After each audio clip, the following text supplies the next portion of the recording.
오늘 우리에게 주신 하나님의 말씀 잠언 18장 18절부터 21절까지 말씀입니다. 이것은 하나님의 말씀입니다. 하나님의 말씀을 들으십시오. 제비 뽑는 것은 다툼을 그치게 하여 강한 자 사이에 해결케 하느니라. 노엽게 한 형제와 화목하기가 견고한 성을 취하기보다 어려운즉 이러한 다툼은 산성 문빗장 같으니라. 사람은 입에서 나오는 열매로 하여 배가 부르게 되나니 곧 그 입술에서 나는 것으로 하여 만족해 되느니라. 죽고 사는 것이 혀의 권세에 달려나니 혀를 쓰기 좋아하는 자는 그 열매를 먹으리라. 아멘. 네, 그 말씀으로 마음의 벽을 허무는 지혜라는 제목으로 하나님의 말씀을 선포하겠습니다. 여러분 방금 성경을 읽으셨습니다. 딱 네 구절입니다. 네 구절을 읽으시고 여러분은 어떤 지혜를 발견하셨습니까? 일단 제비뽑기가 눈에 들어오죠. 제비뽑기는 싸움을 멈추게 하는구나. 또 화를 낸 형제와 다시 친해지는 거 참 어렵구나. 성을 차지하는 것처럼. 그리고 사람은 자기가 한 말의 열매를 거두는구나. 대충 이렇게 보이는 것 같습니다. 이런 단편적인 지혜들의 모음으로 보입니다. 사실 저도 처음에 이 네 구절이 무슨 연관이 있는가 잘 보이지 않았는데 말씀을 묵상하는 가운데 또 연구하는 가운데 이 말씀들이 하나의 에, 하나로 연결되어 있다는 것을 이제 알게 되었습니다. 오늘 본문은 하나님의 언약 안에 있는 사람들이 다툴 때, 하나님의 한 언약 안에 있는 형제들이 서로 다툴 때 어떤 일이 벌어지고 그것을 어떻게 해결해야 하는지에 대한 지혜를 알려줍니다. 크고 작은 다툼들이 우리 안에 일어날 수 있지요. 또 한 언약 안에 묶여 있는 가족들 간에 여러 가지 다툼이 있을 수 있습니다. 그래서 오늘 말씀 되게 중요한데요. 함께 말씀을 들으면서 우리 안에서 다툼과 갈등을 만날 때 어떤 지혜를 붙들어야 하는지 하나님의 가르침을 받게 되시기를 간절히 바랍니다. 자, 오늘 본문은 다툼에 대한 세 가지 지혜를 우리에게 알려줍니다. 첫 번째, 형제 사이에서 다툼이 생길 때 어떻게 멈출 수 있는가를 우리에게 알려줍니다. 둘째, 다툼이 멈췄다고 해서 다 끝난 것이 아니다라는 지혜를 우리에게 알려줍니다. 셋째, 진짜 회복이 일어나려면, 진짜 관계 회복이 일어나려면 무엇이 필요한지 마지막으로 알려주고 있습니다. 이것을 하나씩 살펴보도록 하겠습니다. 자, 첫째, 형제들 사이에서 다툼이 생길 때 어떻게 멈춰야 하는가? 18절 우리 함께 읽어보도록 하겠습니다. 18절 시작. 제비 뽑는 것은 다툼을 그치게 하여 강한 자 사이에 해결케 하느니라. 아멘. 자, 이 말씀 우리가 쓱 읽어보면 자칫 어떻게 이해할 수 있냐면 강한 자들끼리 서로 양보할 수 없이 다투는 상황이 됐을 때는 제비 뽑기로 해결할 수 있다. 이렇게 해석이 됩니다. 그 외에 해석이 될 가능성이 별로 없죠. 네, 이것은 우리가 경험하는 바에 비춰봐도 참 맞는 말입니다. 그죠? 네, 우리가 여러 가지 양보할 수 없는 갈등 속에 있을 때 보통 어떻게 해결합니까? 제비뽑기 합니다. 네, 한 자리를 두고 여러 사람이 다투게 됐을 때 나이 순으로 하자, 아니다, 뭐 몸무게 순으로 하자 이러다가 결국 어떻게 합니까? 제비뽑기 합니다. 네, 사다리를 타거나 뭐 가위바위보를 하거나 제비뽑기를 하는데 본질적으로 그 모든 행위들은 다 제비뽑기와 관련이 있습니다. 제비뽑기와 같은 행위입니다. 왜냐? 각각 자유롭게 선택을 하죠. 네, 뭐 사다리를 선택하든 가위를 낼지 볼을 낼지 선택을 하든 어떤 제비를 뽑을지 선택을 하든 각자가 선택을 합니다. 다 선택을 하기 때문에 공평합니다. 그리고 그 결과는 운에 맡기죠. 하늘에 맡깁니다. 이런 방식이 공평하다고 생각하기 때문에 마지막에 그렇게 제비를 뽑습니다. 제가 방금 운이라고 했는데 여러분 요즘 교회 안에서 운, 재수 이런 말들이 들립니다. 신자들이 이런 말을 사용하는 것을 많이 보는데 운이 뭡니까? 우주의 기운입니다. 네, 비인격적인 운명론에서 온 것입니다. 토속 신앙에서 온 것이기 때문에 하나님이 모든 일을 섭리하신다고 믿는 자들은 운이 좋았다. 요즘 겸손한 표현으로 이런 표현 많이 사용하던데 삼가야 됩니다. 네, 삼가야 됩니다. 무엇보다도 이 18절의 의미는 서로 양보 없이 다투게 됐을 때 이런 운에 맡기는 제비뽑기로 문제가 해결된다는 의미가 전혀 아닙니다. 네, 그러니까 우리가 일상적으로 이해하고 있는 방식으로 이 말씀을 이해해서는 안 된다는 것입니다. 그렇다면 18절은 무엇을 가르칩니까? 먼저 이 18절에 강한 자라고 나오시요. 네, 강한 자. 이 강한 자, 강한 자들인데 사실은 이 강한 자들은 힘센 사람을 뜻하는 게 아닙니다. 네. 구약의 여러 선지자들, 뭐 다니엘이나 요엘이나 이사야 같은 선지자들은 하나님의 거룩한 백성을 일컬을 때 강한 자들이라고 했습니다. 하나님의 언약 백성을 가리킬 때 강한 자들이라고 했습니다. 하나님께서 특별한 목적을 이루기 위해서 부르신 믿음의 군사들, 네. 하나님의 군대를 강한 자라고 불렀던 것이죠. 그런데 이 거룩한 백성들 사이에서도 뭐가 일어날 수 있다? 다툼이, 싸움이 일어날 수 있다는 것입니다. 18절은 언약 백성이 뭐 서로 양보할 수 없이 싸우게 되었을 때 하나님의 나타내신 뜻에 따라서 중단하는 것이 지혜다라고 가르치고 있습니다. 그럼 제비뽑기를 성경에서 뭐라 합니까? 우리 이미 확인한 바 있습니다. 16장 33절 보시면 사람이 제비는 뽑으나 이를 작정하기는 누가? 네, 여호와께 있느니라 했습니다. 이 제비를 뽑는다는 행위는 성경에서 운이나 복불복을 하는 게 아닙니다. 하나님께서 계시의 방식으로 정하신 것입니다. 자신을 알리시는, 자신의 뜻을 알리시는 방법으로 정하신 것이 제비뽑기입니다. 그러니까 하나님이 하나님을 계시하시는 방식의 대표로서 지금 제비뽑기를 말하고 있는 것입니다.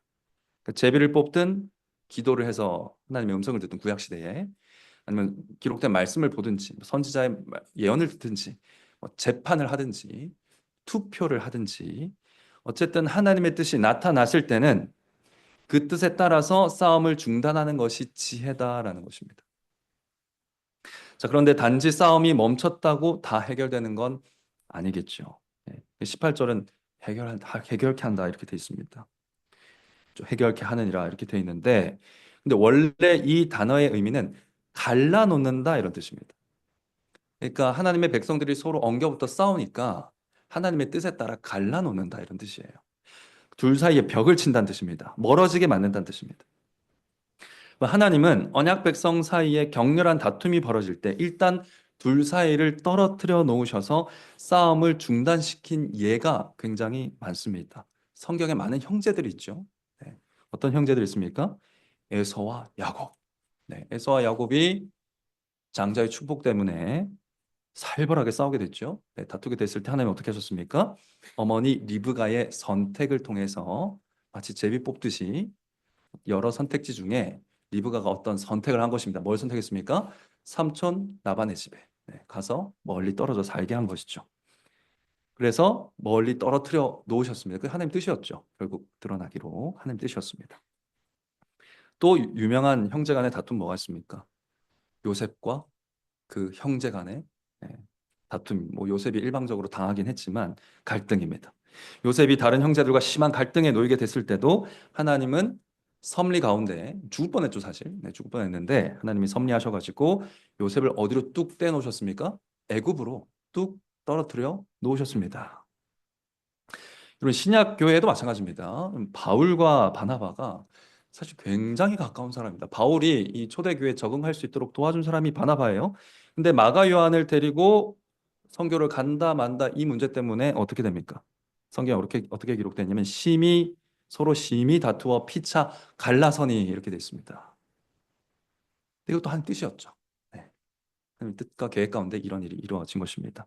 그러니까 이처럼 교회 안에서 다툼과 갈등이 생길 때 속히 하나님의 나타나신 뜻에 따라서 무엇이 하나님의 뜻인지 판단하고 그에 따라서 권증하고 판결을 내리고 그 둘을 갈라 놓음으로써 갈등과 싸움을 멈추게 하는 것이 지혜다라는 것입니다. 그것이 지혜인데 그런데 두 번째입니다. 다툼을 그렇게 두 사람을 갈라놓고 다툼을 멈추게 했다고 해서 다 끝난 게 아니라는 것을 알라는 것이 두 번째 지혜입니다. 눈에 보이는 갈등과 다툼은 끝났을지라도 뭐가 계속된다? 두 사람 사이에 마음의 갈등은 지속된다. 두 사람이 받는 마음의 상처도 계속된다라는 것을 알라는 것입니다. 그러니까 쉽게 형제 간의 다툼이 회복되지 않을 거라는 것을 알라는 것이 두 번째 지혜입니다. 왜 가까운 형제 사이였는데 다투면 더 회복하기가 힘들까? 화해하기가 힘들까? 왜 어렵겠습니까? 두 가지 이유를 오늘 본문이 말씀해 주는데요. 첫 번째 이유는 친밀한 형제 사이가 깨질 때, 그러니까 가까운 사이가 깨질수록 다툼 이후에 마음이 더 굳게 다치기 때문입니다. 19절 이에 대해서 알려주고 있습니다. 19절 한번 읽어보겠습니다. 시작. 노엽게 한 형제와 화목하기가 견고한 성을 취하기보다 어려운즉 이러한 다툼은 산성 문빗장 같으니라. 그러니까 다툼이라는 주제가 계속 이어지고 있습니다. 자, 여기 노엽게 한 형제라고 돼 있는데 이 표현은 조금 더 자세하게 상세하게 풀어 설명하면 이 친밀한 형제 관계가 깨져서 상처 입어서 분노하고 있는 형제를 말합니다. 네. 이 다툼이 억지로 떼놔서 끝냈어요. 끝냈지만 보통 어떻습니까? 끝내도 이 씩씩거림이 계속되는 거죠. 막 화가 나고 분노하고 상처 입은 그런 형제의 상태를 얘기하는 겁니다. 가깝고 친한 관계가 깨어질 때 훨씬 더 마음이 아픕니다. 이건 사실 우리가 누구나 다 아는 사실입니다. 그래서 더 방어적이 되는데 그 정도가 어떤지를 19절이 어떻게 설명하고 있습니까? 견고한 성을 쌓는 것, 견고한 성과 같고 또 뭐와 같다? 문빗장을 꼭꼭 걸어 잠그는 것 같다. 네, 이렇게 설명을 하고 있습니다. 그러니까 문빗장을 꽉 걸어 잠근 견고한 성과 같이 방어적이 된다는 것입니다. 그 무장한 성을 차지한 것보다 상처 입은 형제의 마음을 푸는 게 더 어려울 줄을 알라는 거예요. 그러니까 지도자든 관계를 풀려고 하는 사람들이든 공동체든 이게 쉽게 해결되지는 않을 거라는 걸 알고 이 문제에 접근하라는 것입니다. 자, 성경에서 성을 차지하는 것이 얼마나 힘든지를 어떻게 묘사하는가 한번 생각해 보면 재밌을 것 같습니다. 성경을 보면 아수르라는 강대국, 네, 당시에 가장 강한 군사력을 자랑하던 아수르라는 강대국이 사마리아 성을 차지하기 위해서 얼마나 걸린 줄 아십니까? 3년 걸렸습니다. 3년 걸렸습니다. 또 바벨론이라는 초강대국이 예루살렘 성을 차지하기 위해서 얼마나 걸린 줄 아십니까? 1년 반이나 걸렸습니다. 1년 반 동안 텐트 치고 야영하고 이렇게 밖에서 자고 하면서 계속 공격을 했던 거예요. 그래도 1년 반이나 버텼습니다. 그러니까 이것을 조금 과장해서 말하자면 다툼으로 상처 입은 형제와 화해하는데 적어도 1년 반에서 3년은 걸릴 수 있다는 거예요. 네. 그런 식으로 얘기할 수도 있겠죠. 성경에 따르면. 그러니까 그 정도로 깨어진 후에 화해하기가 굉장히 어렵다. 이 가까운 사이는. 이 내용을 오늘날에 좀 적용해 보자면 교회 안에서 다툼이 일어날 때 하나님의 뜻을 어떻게 알 수 있습니까? 권징 절차를 통해 알 수 있죠. 네, 권징 절차를 밟고 그래서 하나님의 뜻을 선포하고 싸움은 당장 그치게 할 수 있습니다. 그러나 당사자의 상처가 회복되고 화해되는 일은 정말 어려울 줄 알아야 한다는 것입니다. 긴 시간 인내가 필요하며 교회가 다 같이 기다려줘야 할 일일 수도 있다는 것이죠. 이것을 아는 것이 지혜다라는 것입니다. 그러니까 성급하게 화해를 조장하거나 어, 억지로 만나게 하거나 이런 것들이 오히려 부작용을 일으킬 수 있다는 것이죠. 그리고 화해하기 어려운 이유 두 번째는 무엇인가? 이 다툰 두 형제가 자기 주장에 만족하기 때문이라고 알려주고 있습니다. 20절 한번 읽어볼까요? 20절 말씀. 사람은 시작. 사람은 입에서 나오는 열매로 하여 배가 부르게 되나니 곧 그 입술에서 나는 것으로 하여 만족하게 되느니라. 자, 여기서 입의 열매, 입에서 나오는 것이 뭡니까? 말입니다, 말. 자기 주장을 얘기하는 거예요. 자기 견해, 자기 주장, 자기 논리를 얘기하는 겁니다. 다투고 난 이후에 상처 입고 마음의 문장을 탁 걸어 잠그고는 형제들이 뭘 하는가? 자기 주장을 계속 되뇌이는 거예요. 아무리 생각해도 내가 맞는데. 아무리 생각해도 내가 맞는데. 또 계속 생각하고 그 말에 스스로 만족한다는 겁니다. 그래, 내가 맞아. 저 사람이 먼저 사과하는 게 맞아. 하게 된다는 거예요. 그래서 화해하기가 더 어렵다는 겁니다. 그것도 정말 그렇죠. 아이든지 자녀든지 어른이든지 싸우던 두 사람을 딱 떨어뜨려 놓으면은 각자 무슨 말 합니까? 씩씩거리면서 계속 자기가 옳은 이유를 이야기합니다. 내가 왜 이랬는지, 내가 왜 싸움까지 하게 됐는지, 내가 이런 말을 왜 하게 됐는지 자기 논리를 계속 펼칩니다. 좀 안타깝게 여긴 옆에 있던 사람이 아, 그래도 저 사람이 어떻게 해서 그랬을 거야라고 사정을 얘기하면 뭐라고 합니까? 너 왜 저 사람 편 들어? 네, 이렇게 하죠. 딱 흑과 백으로 나눠가지고 의견을 내 편 아니면 적 이렇게 두고 생각하게 된다는 겁니다. 그렇게 자신의 입으로 뱉어낸 주장, 자기 논리에 만족한다는 거예요. 거기 머물러 있으라고 한다는 거예요. 배가 부르다는 거예요. 이걸 해결해야 될 필요를 못 느낀다는 거죠. 배가 부르니까. 그러니까 대화의 물꼬를 트는 것조차 쉽지 않다라는 것을 알라는 것입니다. 이처럼 지혜자는 언약 백성들 사이의 갈등과 싸움을 다룰 때 진정한 화해에 이르기까지 결코 쉽지 않은 과정이 있을 줄 알고 이 문제를 다루어야 한다고 가르치고 있습니다. 과연 지혜로운 솔로몬 왕의 지혜답시요. 자, 그렇다면 셋째로 진정한 화해, 진정한 관계 회복, 상처의 회복을 위해서는 무엇이 필요한가? 무엇이 필요하다고 말합니까? 이 싸운 두 사람이 결국 자기 말을 미워하게 되고 지혜의 말을 사랑하게 될 때 화해합니다. 진정한 상처의 회복이 이루어집니다. 자기 말을 포기하게 되고 하나님의 지혜의 말씀을 붙들게 될 때 화해가 일어난다는 것입니다. 21절 가르치고 있는데 읽어보겠습니다. 시작. 죽고 사는 것이 혀의 권세에 달렸나니 혀를 쓰기 좋아하는 자는 그 열매를 먹으리라. 자, 여기 죽고 사는 것 이렇게 되어 있는데, 네, 그러니까 히브리어 단어로 죽음과 생명입니다. 네, 죽음과 생명이 혀의 권세에 달려 있다. 그럼 성경에서 죽음은 뭐 생명이 떠난다 이런 의미도 있지만 보통 어떤 의미입니까? 관계의 단절을 의미합니다. 언약의 파괴를 의미합니다. 관계가 끊어지는 것이 죽음입니다.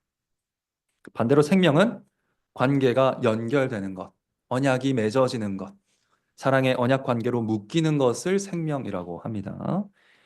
그러니까 지금 다툼의 주제를 다루고 있기 때문에 이 싸움, 이 죽음과 생명을 어떻게 이야기되겠습니까? 형제와 관계가 다시 이어지는 것이 생명이고 계속 형제와 관계가 끊어져 있는 것이 죽음이겠지요. 그렇게 이해해야 될 것입니다. 자, 그럼 이 죽음과 생명이 어디에 달려 있다고 합니까? 혀의 권세에 달려 있다 합니다. 혀의 권세, 말의 능력에 달려 있다는 거예요. 말의 능력이 있어서 그 말의 능력에 따라 죽음을 계속 경험하기도 하고 생명의 관계를 경험하게 될 수도 있다라는 겁니다. 그러니까 형제와 다투고 관계가 끊어진 다음에 계속 자기 주장, 자기 변명, 자기 견해, 자기 논리에 사로잡혀 있다면 이 사람 계속 뭘 경험하게 될 것이다?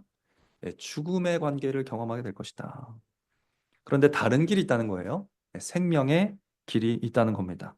다시 다투기 전의 관계로 완전히 돌아가서 교제할 수 있는 관계가 교제할 수 있는 관계로 회복되는 길도 있다는 건데 말의 능력에 달려 있다고 하지요.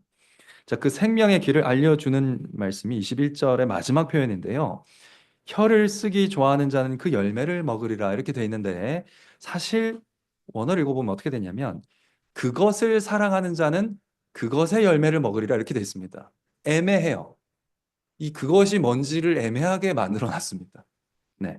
그것을 사랑하는 자는 그것의 열매를 먹을 것이다. 그래서 여기서 그것을 사랑하는 사람은 자기 말을 사랑하는 사람일 수도 있고 또 어떤 사람일 수도 있겠습니까? 지혜의 말을 사랑하는 사람일 수도 있는 겁니다.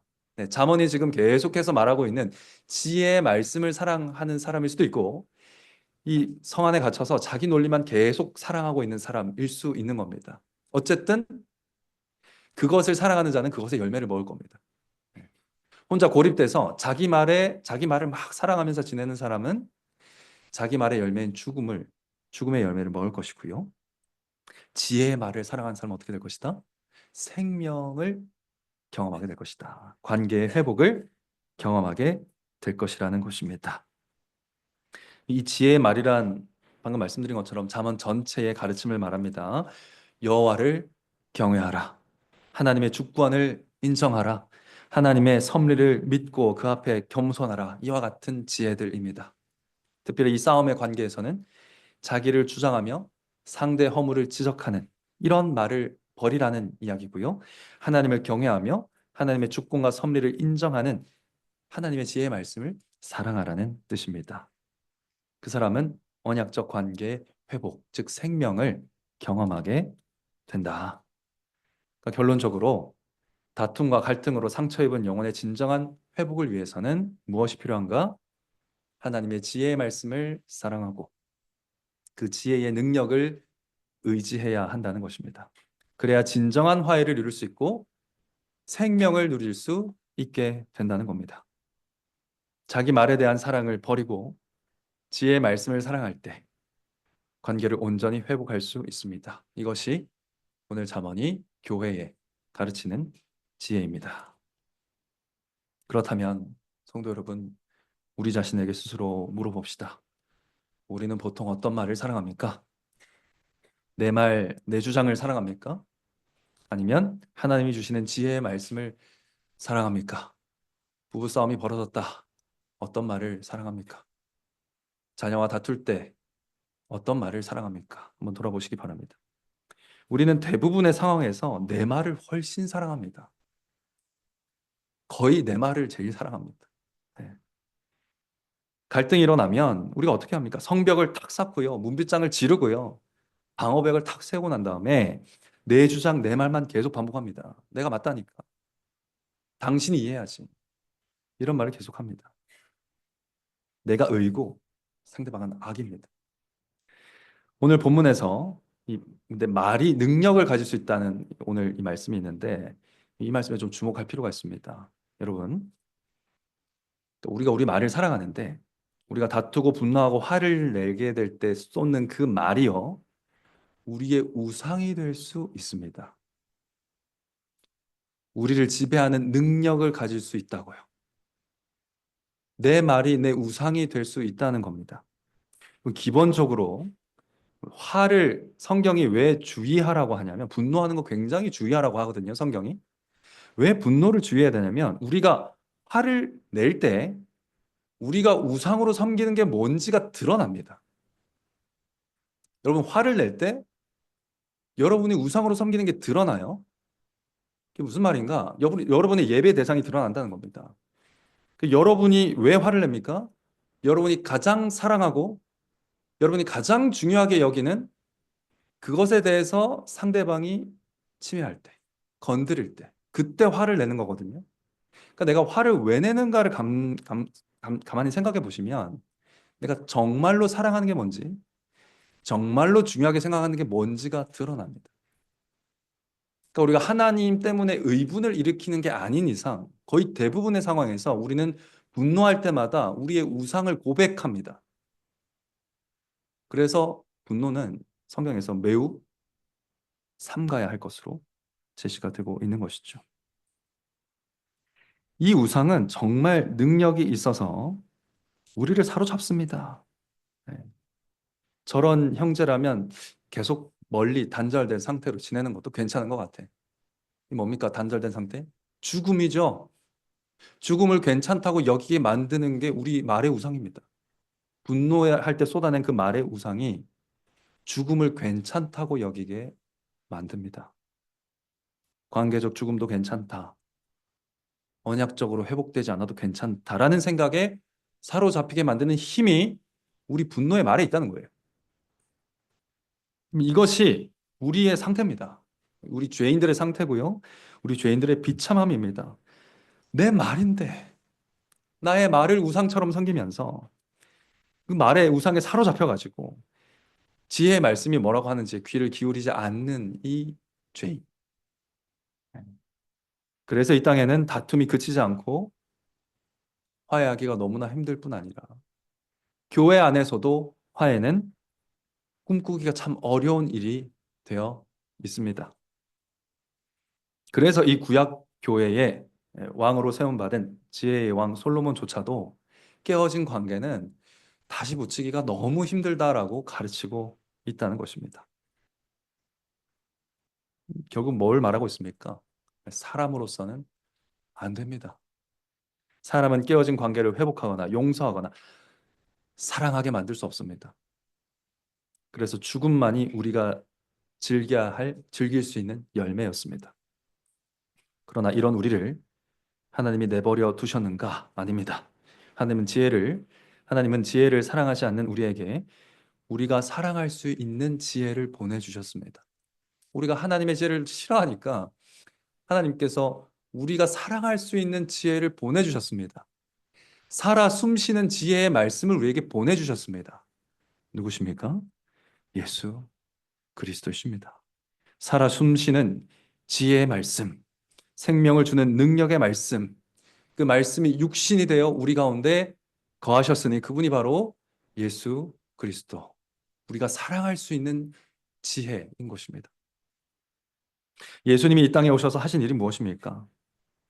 우리가 하나님의 지혜도 하나님도 사랑하지 못하니까 사랑하지 못하는 우리를 먼저 사랑해 버리셨습니다.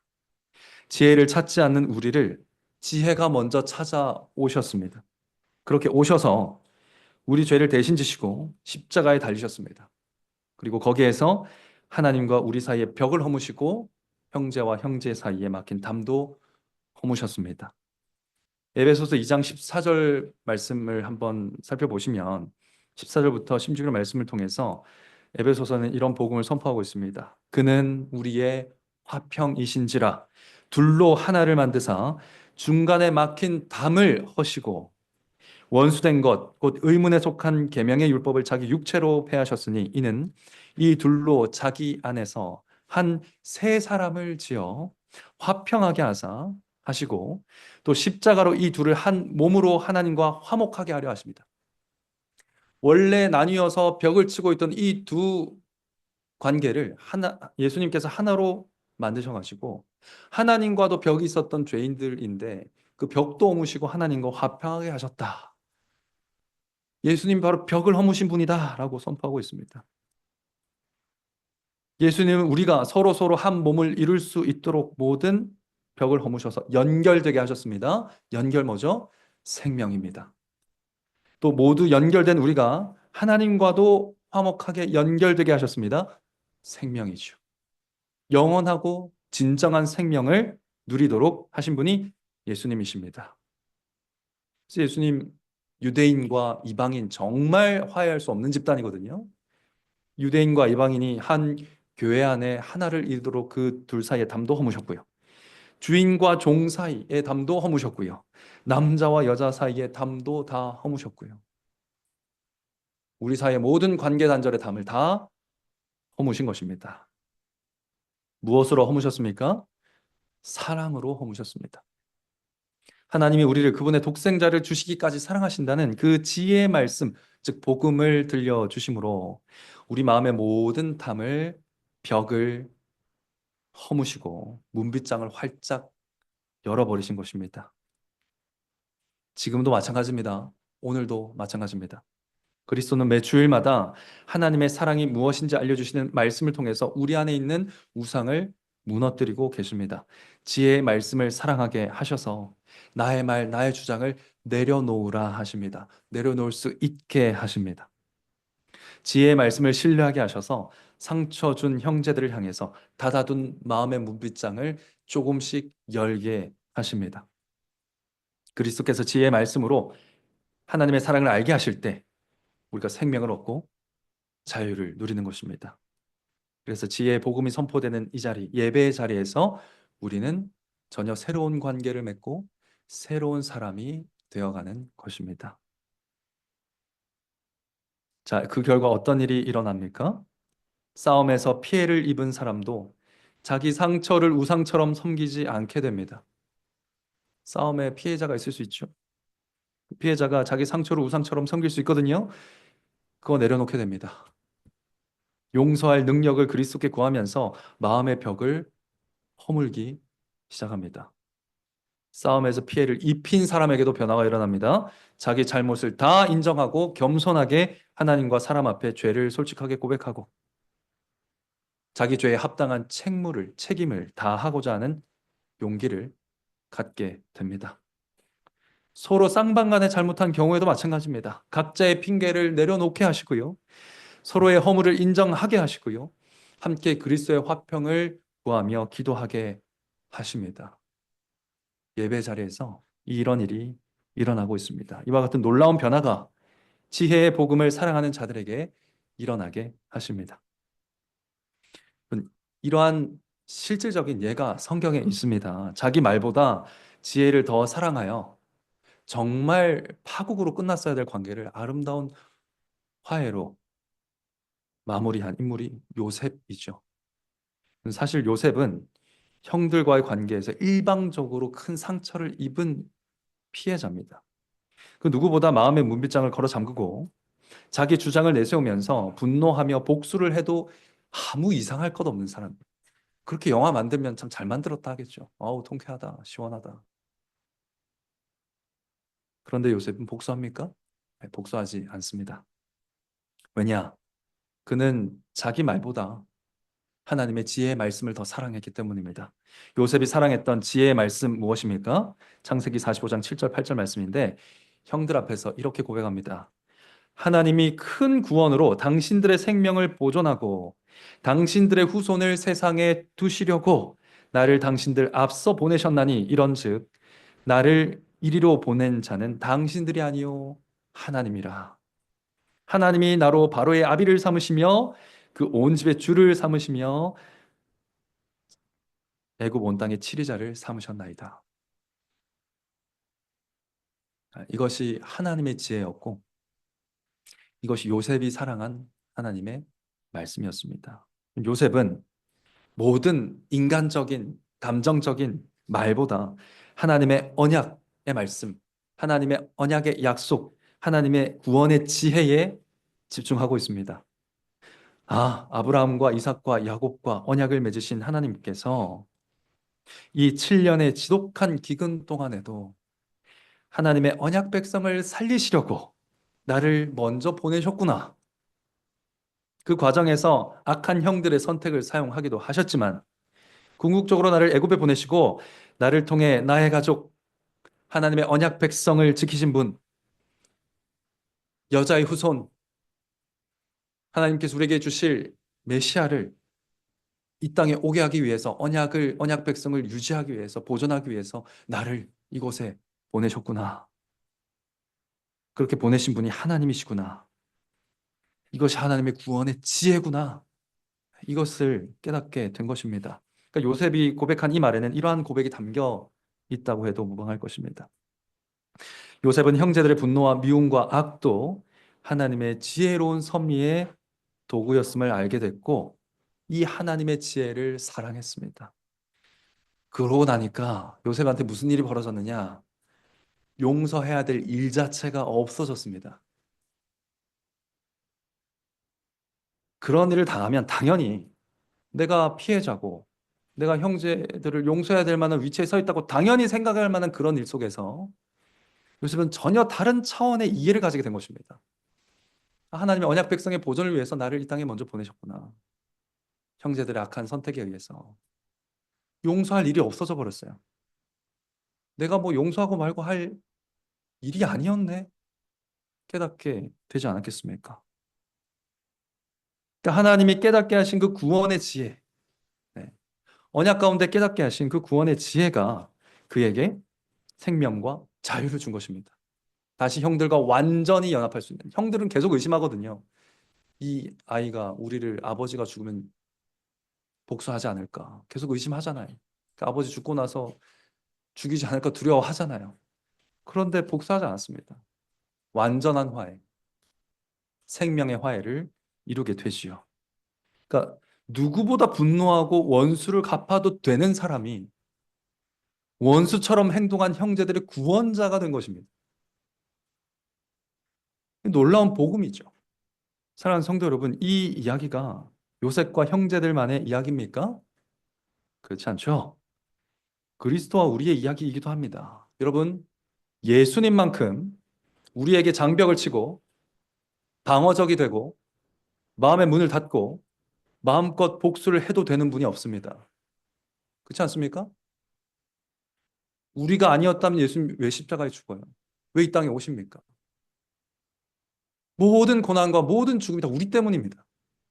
우리가 아무 죄 없는 그리스도를 죽게 하지 않았습니까? 우리 죄 때문에 그리스도께서 은 30에 팔리셨고 고난 당하셨고 요셉이 애굽에서 겪었던 감옥보다 더 끔찍한 지옥의 고통까지 다 당하신 것이 아닙니까? 그러나 예수님은 하나님의 작정과 영원한 은혜 언약에 담긴 놀라운 지혜를 사랑하셔서 기꺼이 죽으신 것 아닙니까? 부활하신 그리스도는 요셉보다 더 높은 하늘 왕좌에 앉으셨습니다. 만왕의 왕이십니다. 마음껏 복수하셔도 됩니다. 그럴 힘도 있습니다. 능력도 있습니다. 그러나 그렇게 하지 않으시고 사랑하시고 용서하셨습니다. 복수의 대상을 구원하신 것이지요. 하나님과 끊어진 관계, 형제, 자매들과의 끊어진 관계를 영원히 이어 붙여 주셨습니다. 뗄 수 없게 붙여 주셨습니다. 생명을 주셨습니다. 그래서 우리는 이 구원을 영생이라고 부릅니다. 이것이 우리가 그리스도께 듣는 지혜의 말씀이고 복음입니다. 이것이 우리가 사랑하는 복음입니다. 오늘도 하나님의 지혜이신 그리스도께서 말씀으로 우리에게 오셔서 복음을 들려주셨습니다. 오셔서 우리 상처를 싸매시고 모든 관계적인 상처에서 피로감에서 회복될 수 있도록 도우십니다. 우리에게는 화평을 이룰 능력이 없습니다. 그러나 우리에게 오신 그리스도가 우리의 화평이십니다. 우리에게는 하나님과도 이웃과도 화해할 힘이 없습니다. 그러나 그리스도가 화목해 하시는 하나님의 능력으로 우리 곁에 와 계십니다. 우리는 가까이 있는 형제나 멀리 있는 형제에게나 마음의 성벽을 쌓는 자들입니다. 그러나 그리스도는 나에게도 오시고 나와 다툰 그 형제에게도 가셔서 우리 모두의 평안으로 오시는 분이십니다. 우리에게 오신 예수님은 성령님을 보내셔서 한 성령 안에서 하나님을 아버지라고 부르며 한 형제 자매로 하나님께 나아가게 하십니다. 우리는 능력 없고 우리는 지혜 없고 우리는 어떻게 할 도리가 없지만 우리에게 오신 지혜, 예수 그리스도가 능력이시고 그리스도가 지혜이십니다. 그러므로 사랑하는 성도 여러분, 함께 지혜이신 그리스도의 복음을 들으신 사랑하는 성도 여러분, 우리가 더 사랑할 수 있도록 기도합시다. 도우실 겁니다. 다툼의 말, 분노의 말 계속 우리 가운데서 올라옵니다. 내버려 둘 겁니까? 우상 만들 거예요? 버려야 됩니다. 주님, 이 우상을 좀 치워주십시오. 대적하고 기도해야 됩니다. 서로를 갈라놓는 말의 우상을 던져버릴 수 있도록, 마음의 벽도 허물 수 있도록, 주님, 제가 저 형제를 향해 마음이 도무지 안 열립니다. 열어주십시오. 기도해야 됩니다. 그렇게 마음껏 형제자매를 좀 사랑할 수 있는 교회 되게 해달라고 우리가 다 함께 기도해야 할 것입니다. 그리하여 교회에서도 다툼이 있을 수 있죠. 네. 일반 사회 다툼이 있듯이 교회도 다툼이 있을 수 있습니다. 있지만 하나님의 뜻에 의해 다툼이 그칠 수도 있다는 것을 교회가 좀 선포할 수 있으면 좋겠습니다. 이 땅 가운데. 교회에서도 관계가 깨어지는 일이 있을 수 있습니다. 없을 수 없어요. 네. 죄인들의 사회이기 때문에 관계의 깨어짐이 일어납니다. 있지만 세상과 똑같이 깨어진 상태에서 죽은 관계 그대로 사는 것이 아니고 깨어진 관계가 교회에서는 좀 회복될 수 있다는 것. 산산조각난 관계도 교회에서는 회복이 된다는 것. 이 놀라운 복음을 선포하는 교회가 되어야 하지 않겠습니까? 우리가 이런 소원을 가지고 계속 기도할 때 이 놀라운 복음을 영탄 가운데 선포하게 될 것입니다. 그런 복음을 선포하는 광교 장로교회 모든 성도님 되게 하시기를 성부와 성자와 성령의 이름으로 간절히 축원합니다.